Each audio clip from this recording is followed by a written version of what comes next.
Hello and welcome back to Dissident Canada. My name is Tyler, and Trump has once again started attacking Fed Chair Jerome Powell. And there are still people that think Trump and Powell are working together to go fight the Eurodollar system, even though that is not even close to what's happening. But whatever. This time, the implied threat is that um, Trump wants Powell to lower rates, and if he doesn't, there's potentially a DOJ investigation into Powell for, multiple accounts of defrauding the American people, or technically the American government, because of the new Fed chair headquarters, or not Fed chair, the new Federal Reserve headquarters that they've been building that's way over budget and is like as pretentious as you can get, really. Like private water fountains and all this shenanigans for a central bank.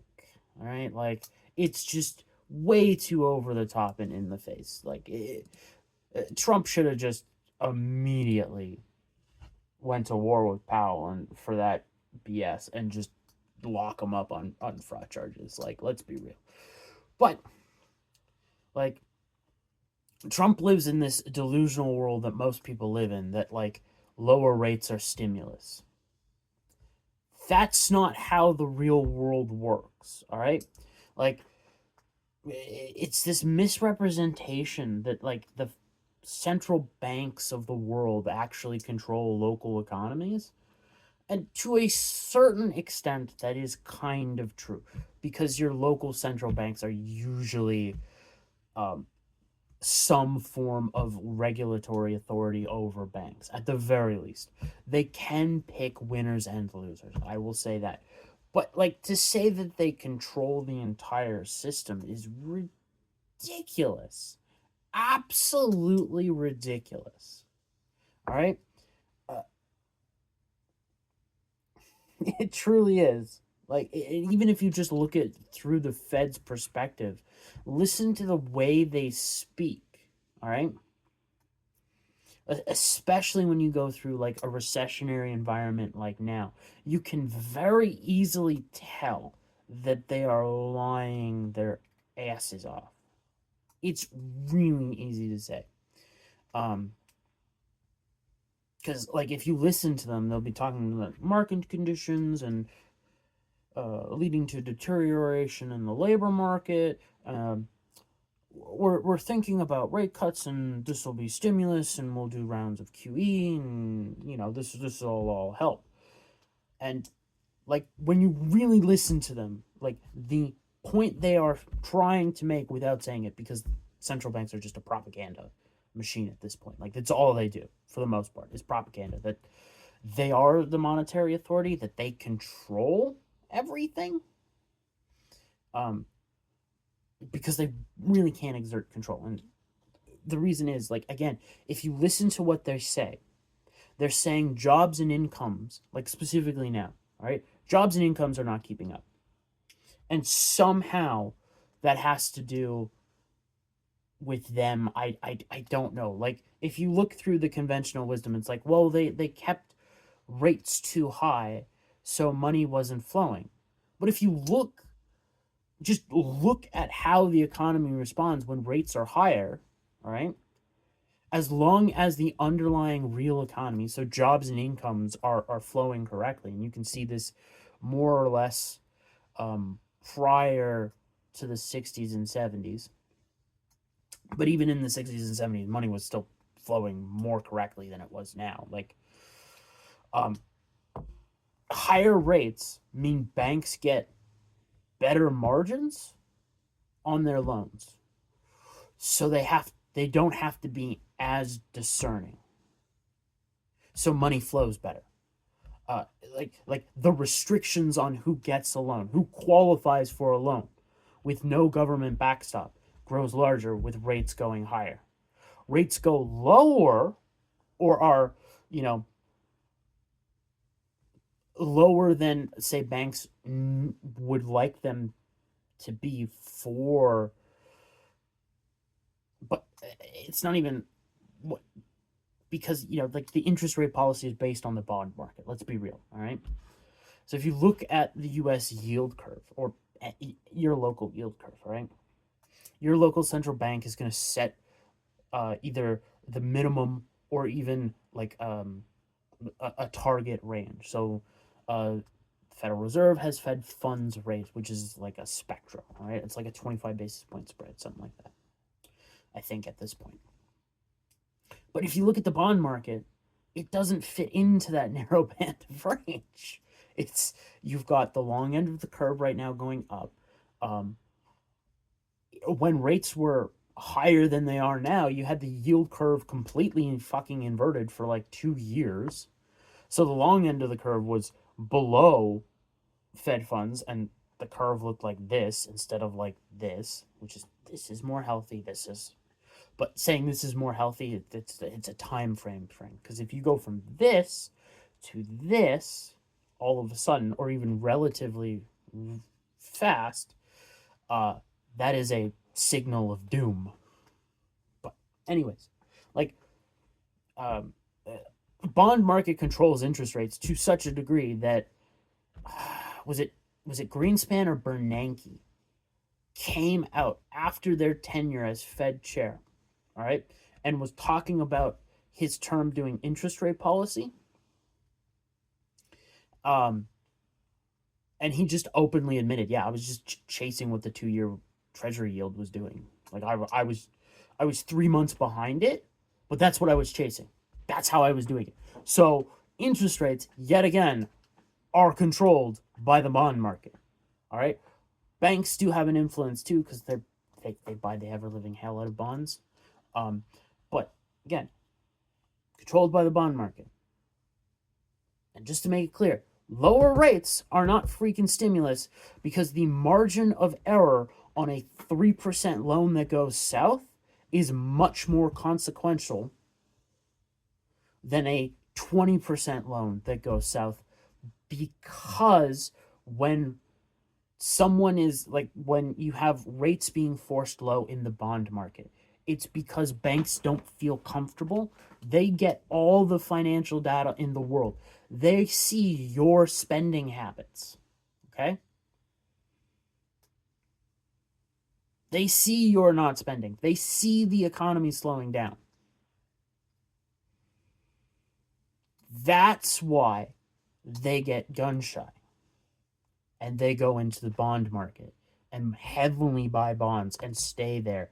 And they become ultra picky, right? Just like if you're in Canada and you've had to refi your house, or you know someone that's had to refi their house in the last few years, ask them how much more of a hellish nightmare it has been since rates started going down. Okay? Banks are more discerning nowadays, or bank-like entities, because mortgage companies and whatever basically do all the refi and have all the mortgages on their balance sheet, that like, because banks get rid of them as fast as they can because they are just bad for business and they're too risky because the economy is just so bad globally, but specifically in Canada. Like Trump trying to lower interest rates is hilarious to me, because all that's going to do, all right, is force money back into the financialized economy. Which, sure, that benefits him and his friends, but that means nothing for the people who got him elected, who are fucking pissed, by the way, at him. Mostly rightfully so. All right? Like, let's just, I gotta get into this. The myth of central bank independence is just wildly blown out of proportion. Brent Johnson over on X has a great post about this. It is fantastic. All right, The Fed is independent of the government in the same way your 12-year-old son or daughter is independent of you. It's absolutely true. Like, this isn't some independent entity that comes in and does stuff, all right? This is something that is existed by the grace of Congress, or in other countries, Parliament, or just by your federal government, all right? They exist because of that, only because of that. The federal government pays for their existence, backstops them if they're run into problems, gives them government pensions. Like, these are government fucking employees by every definition. Like, if you think the Fed is independent, then Lockheed Martin is a fucking independent company with how much control the Department of now War has over who Lockheed Martin sells to. Okay? Colt, like the official Colt manufacturer, whether it's Colt or Colt, I believe Colt can't. No, Colt Canada is owned by it's owned by CZ, but I think they operate the same way. But anyway, Colt America, right, only sells guns nowadays to the government. All right, they are 100% only sell to the U.S. government and who the U.S. government dictates to. It's the same with the Fed. The Fed is supposed to be, like, the idea of a central bank is this is where the government accounts are held. All right.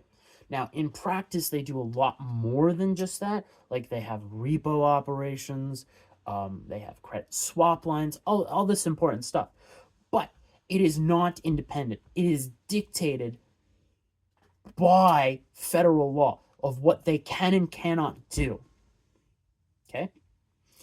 And because of what they can and cannot do, like, they've only got, like, a handful of tools for the economy. And that's not the reason why they don't work. It's of why the feds don't control everything.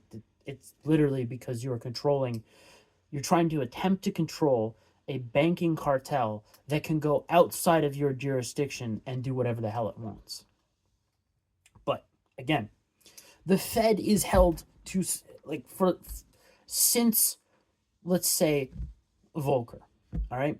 The Fed has been held less and less accountable than they should have been, because post-Volcker, they've been running propaganda campaigns like crazy, saying, no, you don't understand. We controlled the situation of stagflation. It took us a decade or so, but we got it under control. That's the Volcker myth. Like, if you go read the Fed minutes from Volcker's time, he's fucking furious. He doesn't understand what's going on. He gave up on trying to control rates directly because of the bond market. He thought, hey, I can control inflation and rates if I control M1 money supply. And to control M1 money supply, I'm going to use reserves. If I limit reserves or increase reserves, I control M1, which will then control M2, which will then control inflation, which then will bring rates in line of what we think they should be. That's not what fucking happened. Volcker's like, we limited reserves this month. M1 should be coming down. It's not. What the hell? It's exploding higher. It's because reserves don't matter. They don't. Like, you go pre-GFC and there's like 7 billion reserves. It fluctuates between, I think, 5 and 7 billion in electronic bank reserves for like trillions of dollars. And it stays steady, and you're like, the ratio goes, gets blown out of proportion because M1 and M2 just go, continues to go up, because that's how a debt-based economy needs to operate. But anyways, like, reserves don't matter, plain and simple. The Fed is not independent. Like, when your federal chairman is elected by the president and confirmed by the Senate, you want to tell me you're fucking independent? Fuck off. The reason I want to talk about this is because, after Powell releases his stupid little video being like, our independence is under attack, we need to remain independent so that, we can maintain control and whatever. Okay? After that, every major central bank on earth signed onto a letter. I would like to know who wrote that letter. It's a stupid letter, but it basically condemns the supposed actions of the DOJ investigating Jerome Powell for outright fraud. Because he, again, in my opinion, the dude committed fucking fraud. Like, it's very fraudulent behavior when you are building a new headquarters and all of a sudden prices double, and I believe they just exploded at a certain point. It's crazy. So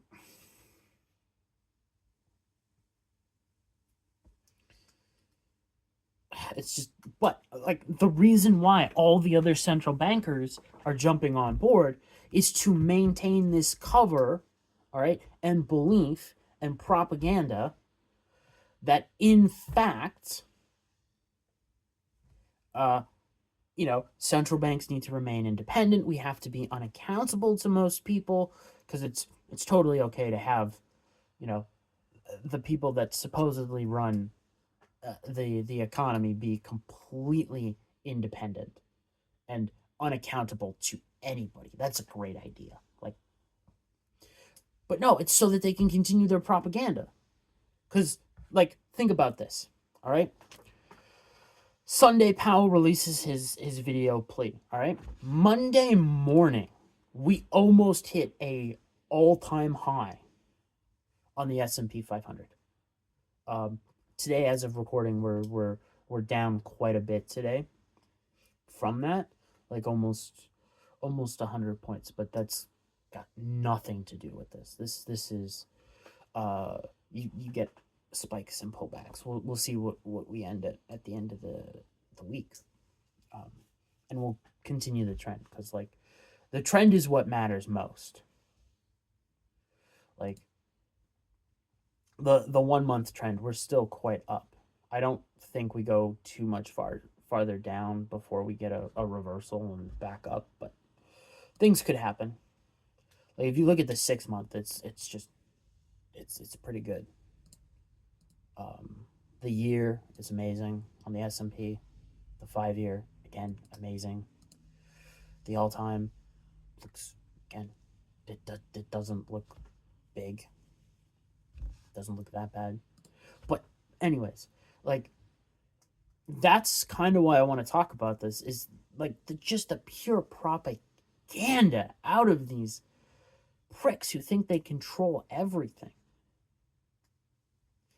Like, again, like, you go look at the history of the U.S. yield curve in the last 5 years.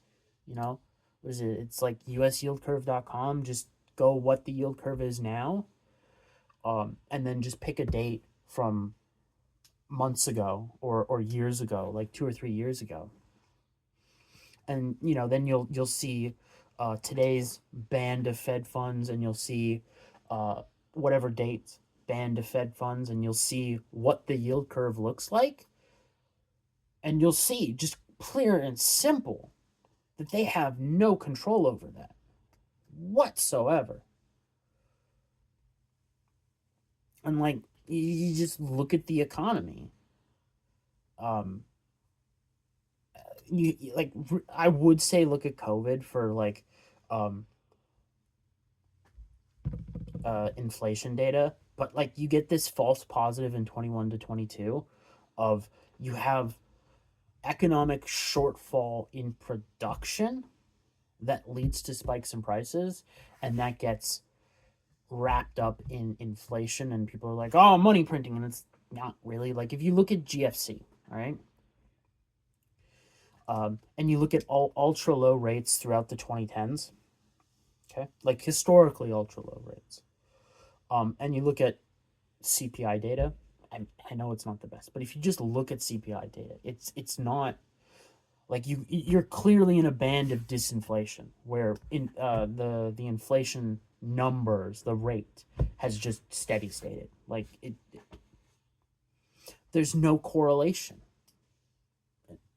Now, if you were to get some deflation, which would be good, but that's toxic as all heck to a debt-based monetary system. So the likelihood of that is not.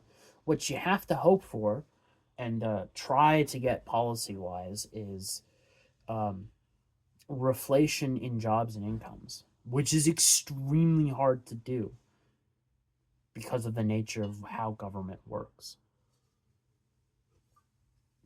And how, even with Trump, you do not have people who are willing to come in and start smashing certain aspects of the establishment to allow people's jobs and incomes to increase. And it's because it doesn't benefit the ultra rich and powerful. So keep that in mind. But yeah, this war on the Fed, I like it. Like, end the Fed. It's not because the Fed is like the controller of anything, or they're the worst amount of fraud in the government, and that goes for all central banks. It's not because of that. It's because if we were to get rid of central banks, people would finally have to start fucking thinking for themselves when it comes to how does the economy work? How does our local economy work? How does that relate to the global financial economy, to the global economy in general? And how do we help our citizenry properly instead of advocating for stupidity like somehow fucking rates are monetary policy? No, they're not. They're a back way around monetary policy because most people don't know what money is. Like, in a debt-based economy. Like, they're trying to control inflation, all right? But debt-based economies, inflation works differently, right? Especially when you then go into the Eurodollar system, right? And you have to deal with that and how specifically government debt can explode under a debt-based economy because it benefits banks, because they're the purchaser of bonds, and that's good collateral, and then they can go get loans with good collateral.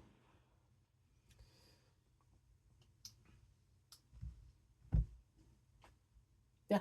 There's so much stuff to talk about in it, and within these topics. Like, I could probably go for another 40 to say 3 hours on this, but I can't. It's too much. Like, by the end, I would just be ranting and raving, and just every other word would be some form of expletive.